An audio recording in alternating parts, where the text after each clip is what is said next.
कथा को प्रकट करने पड़ता है, ये पढ़ने से नहीं आता है। किताब को, पुस्तक को पढ़ सकते हैं, ग्रंथ को पढ़ने से नहीं आता। ग्रंथ को ग्रंथ के अंदर डाल, हमारी जो ग्रंथियां होती है वो ग्रंथियों में जाने को ना, उसको ग्रंथ बोला गया। जो ग्रंथियों में जाता है वो ग्रंथ होता है। पुस्तक का ऐसा होता है कि पुस्तक को हस्तक पे रोको, हस्तक से मस्तक पे रोको और मस्तक से निकाल दो। 6वीं क्लास में क्या पढ़ा था 7वीं क्लास में मालूम नहीं, 10वीं में क्या पढ़ा था 12वीं में मालूम नहीं। ये व्यवहारिक किताबें हैं, ये व्यवहार सिखाती है। उसमें भी आधा व्यवहार है, आधे से ज्यादा व्यवहार है। आज के पीढ़ी को गुरुकुल की जरूरत है। आने वाला समय बड़ा खराब होने वाला है, सरकार उस पर काम कर रही है। आध्यात्मिक जब तक के व्यक्ति बनेगा नहीं तब तक के अपने मानसिक विचारों से प्रबल होगा नहीं। मानसिक विचार को खो रहे आज के बच्चे, जल्दी रिएक्ट होते हैं, जल्दी डिप्रेशन का शिकार हो रहे हैं। क्या कारण है इसकी? अरे हम हमारे भगवान को, परमात्मा को भूल रहे, जो हमको संभाल रहा है। उसी ने दिया था ना उसको पैकेज, वो भूल गया परमात्मा को। घर घर में अपने आप के बच्चों को बतलाओ, भगवान से जोड़ो। कथा आने वाली है सामने, आधी कथा तो उस पे छोड़ने वाली है अभी। यहां विदुर जी को आनंद हुआ है, विदुर जी बड़े आनंद में है। संत वो दोस्तों को बतला रहे कि अरे तूने क्या किया, 4 घंटे के सुख के लिए अपने 12 घंटा नष्ट कर दिए।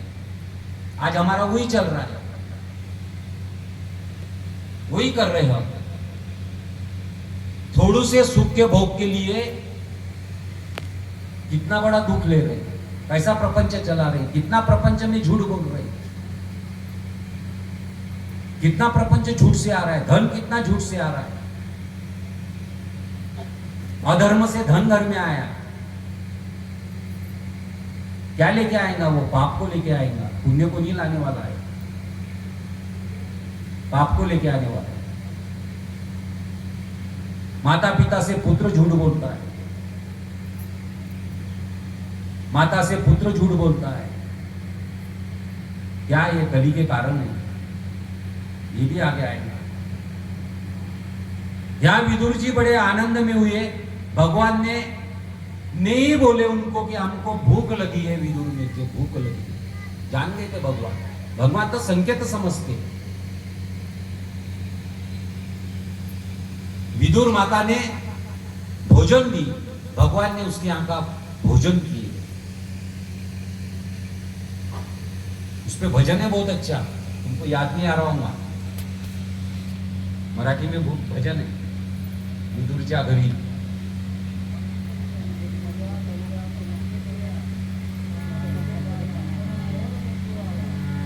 विदुर क्या कारण? मनमोहन मुरलीवाला, मनमोहन मुरलीवाला, मनमोहन मुरलीवाला, मनमोहन मुरलीवाला।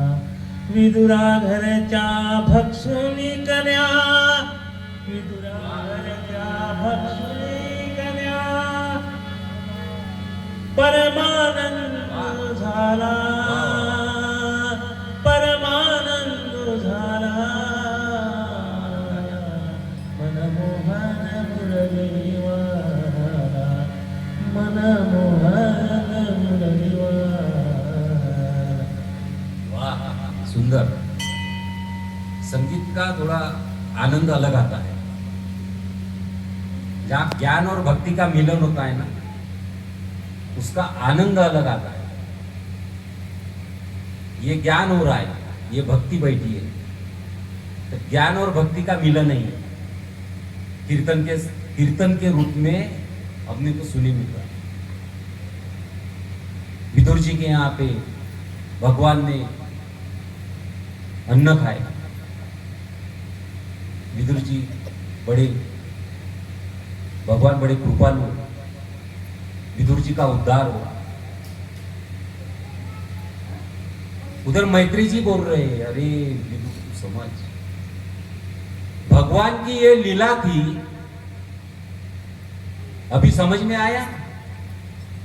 भगवान की ये लीला थी कि तुझे वहां से निकालना था। तू जब तक के वहां पे था तब कुरुक्षेत्र में युद्ध होने वाला नहीं था, ये धर्मी को मारना था।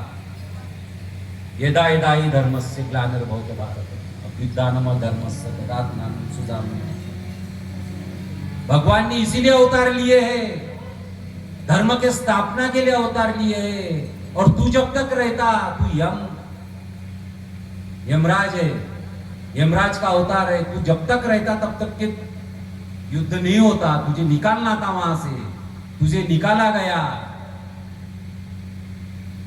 विदुर जी समझ गए यही भगवान की कृपा है, हाथ जोड़े, यही भगवान की कृपा है। भगवान की लीला को मैं भी नहीं समझ पाया। मैत्री जी का आशीर्वाद लेके विदुर जी हस्तिनापुर में आए, बड़े उदास मन से आए। पता चल गया था हस्तिनापुर में क्या हो चुका है। दुर्योधन सहित धृतराष्ट्र के 100 पुत्र मर चुके हैं, कौरव सेना पूरा नष्ट हो चुकी है। कई माताएं विदुर हो चुकी है, कई पुत्र बिना माता के हो चुके हैं, कई बिना पतियों की पत्नियां हो चुकी है, ऐसी अवस्था हो चुकी है। मेरा हस्तिनापुर कैसा था, कैसा हो चुका है। विदुर जी बड़े उदास मन से आए। आने के बाद में सीधे धृतराष्ट्र के महल में गए और कहीं नहीं गए, धर्मराजा के पास में नहीं गए, युधिष्ठिर के पास में नहीं गए। युधिष्ठिर को पता चला कि विदुर काका आए हुए है, धृतराष्ट्र के पास में गए। धृतराष्ट्र ने विदुर जी को पास में लिया, आलिंगन डाला और रोने लग गया। आंसू सुधर नहीं रहे, आंसू से पूरे नहा गए। धृतराष्ट्र रो रहा है, विदुर विदुर विदुर, सब नष्ट हो गया, सब नष्ट हो गया, सब नष्ट हो गया। मैंने तुम्हें बतलाया था, मैंने तुम्हें बतलाया था भैया, ये होने वाला है। तुम अधर्म के साथ में खड़े थे, धर्म उधर था, ये होने वाला है। अब कैसा? गांधारी माता आई, गांधारी माता के चरण स्पर्श किए, गांधारी माता रोने लग गई, आंखों के ऊपर पाटती है, आंसू दिख नहीं रहे लेकिन पूरे साड़ी भीग गई रो रो के। विदुर जी के साथ में दोनों भी रो रहे, दोनों रो रहे, दोनों चिंतन में बैठे थे अपने पुत्रों का मोह कैसा हो गया, दुख। 100 पुत्र मेरे मर गए, मेरा राज्य पूरा मर गया, मेरे हाथ से कितनी बड़ी गलती। धर्म का मैंने पूरा अधर्म से राज किया, कितना पाप किया, उसे अपने पाप याद आते हैं। फिर कुछ समय के बाद में विदुर जी ने उनका हाल चाल जाना। हालचाल जानने के बाद में युधिष्ठिर जी अपने चारों भाइयों के साथ में वहां विदुर जी का स्वागत किया, चरण स्पर्श किए, उन्हें राज सिंहासन का आशीर्वाद दिया। ये अपने महल को चले गए। विदुर जी धृतराष्ट्र के पास में रहे उस समय, और रात में ही विदुर जी ने धृतराष्ट्र को बोल दिया, अब यहाँ पे रहना नहीं, जहां पे तेरे पुत्र ही नहीं रहे, तू रह के क्या करेगा। अब क्षणिक जीवन बचा है, चल यहाँ से, छोड़िए राजमहल की अब माया। तो मैं अंधा हूं, कहां जाऊंगा, मैं तेरा आधार बनूंगा, मैं तेरा आधार बनूंगा, मेरे हाथ पकड़।